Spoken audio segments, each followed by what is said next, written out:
महाभारत का युद्ध समाप्त होने के बाद पांडवों द्वारा श्री कृष्ण के कहने पर अश्वमेध यज्ञ का आयोजन किया गया।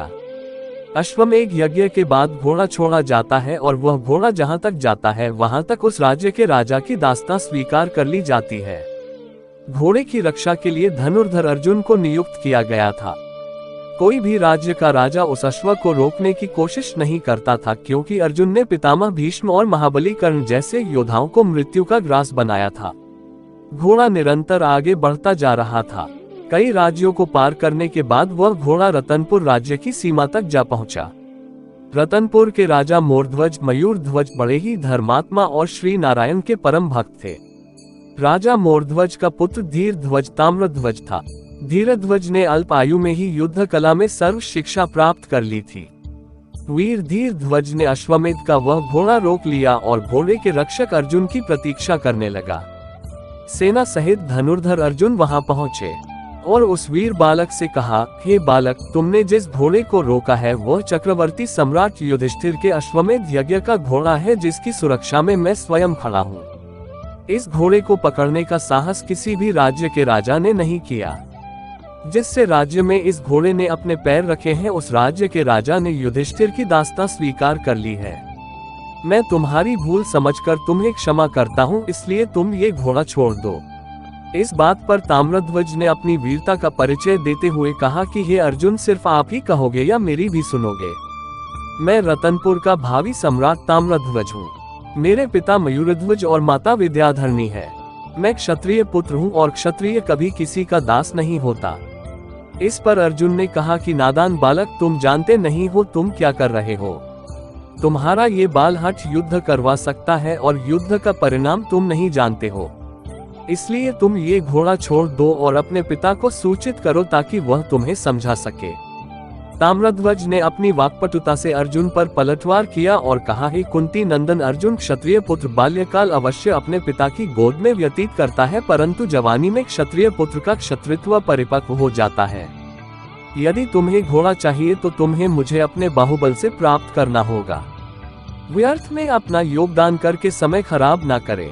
अर्जुन ने ताम्रध्वज से कहा कि हे मूर्ख ताम्रध्वज, तुझसे युद्ध करके मैं अपयश का भागी नहीं बनना चाहता हूँ, इसलिए मैं अपने बाण से तुझे तेरी माता की गोद में सकुशल पहुँचा देता हूँ। और अर्जुन ने बाण चलाया, परंतु ताम्रध्वज कोई कायब बालक नहीं था, वह भी शस्त्र कलाओं में प्रवीण था। ताम्रध्वज ने न सिर्फ अर्जुन द्वारा चलाए गए बाण का उत्तर दिया, बल्कि ताम्रध्वज के तीर ने अर्जुन के सारथी को गिरा दिया। बालक ताम्रध्वज की वीरता को देख अर्जुन चकित रह गए। अब तक जिसे वह एक साधारण बालक समझ रहे थे, वे एक श्रेष्ठ धनुर्धर थे और ताम्रध्वज को गंभीरता से लेते हुए दोनों के बीच भयंकर युद्ध चालू हो गया।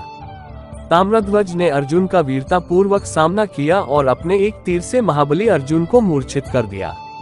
अर्जुन को वहीं छोड़ ताम्रध्वज घोड़ा लेकर अपने नगर गए, जहां उनका भव्य स्वागत किया गया। और जब अर्जुन मूर्छित अवस्था से बाहर आए तो उनके समक्ष श्री कृष्ण बैठे थे।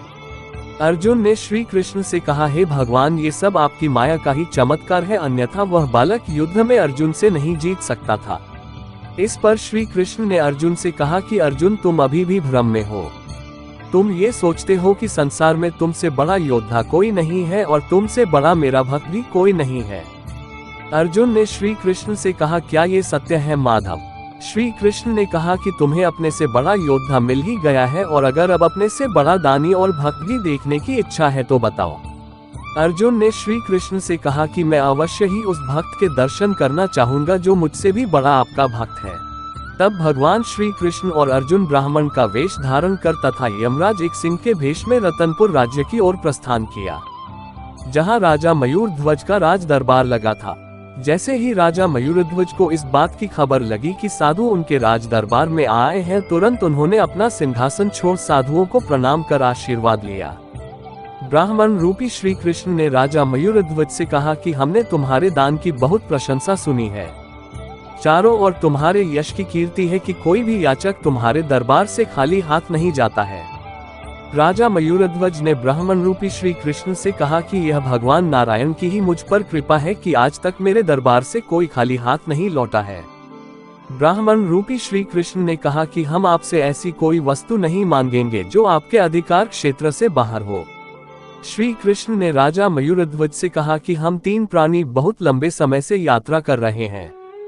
हम दोनों तो कंदमूल खाकर अपनी भूख शांत कर लेते थे, परंतु हमारे साथ यह सिंहराज भी हैं जो सिर्फ मांसाहार करते हैं और यह सिर्फ मनुष्य का मांस भक्षण करते हैं। मयूरध्वज ने श्री कृष्ण से कहा कि मैं सिंहराज के समक्ष प्रस्तुत हूँ, यदि वह मेरा भक्षण करेंगे तो मैं खुद को धन्य समझूंगा। श्री कृष्ण ने कहा कि पृथ्वी पर स्वयं को दान करने वालों की कमी नहीं है।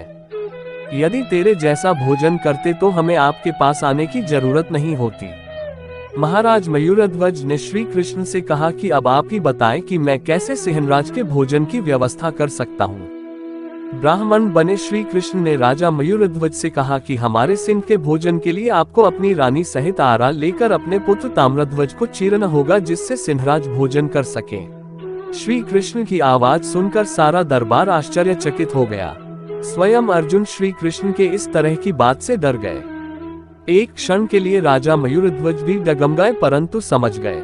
राजा मयूरध्वज ने कहा कि हे महात्मा, धन्य है मेरा पुत्र ताम्रध्वज जिसे आपने सिंहराज के आहार के लिए चुना है। श्री कृष्ण ने राजा मयूरध्वज से कहा कि पुत्र को चाहते समय यदि माता पिता की आंखों में आंसू आए तो सिंहराज भोजन स्वीकार नहीं करेंगे। राजा मयूरध्वज ने अपने पुत्र और पत्नी को भी राजी कर लिया। अर्जुन राजा के इस प्रकार समर्पण और वचनबद्ध बातों को देखकर आश्चर्यचकित रह गया। इसके बाद राजा ने आरा उठाया और अपने इकलौते पुत्र के सिर पर रखकर परमपिता परमात्मा का स्मरण करते हुए अपने पुत्र को चीर दिया। अर्जुन चौंककर मूर्छित हो गए। आरे से निरंतर उनके शरीर के 2 भाग किए जा रहे थे।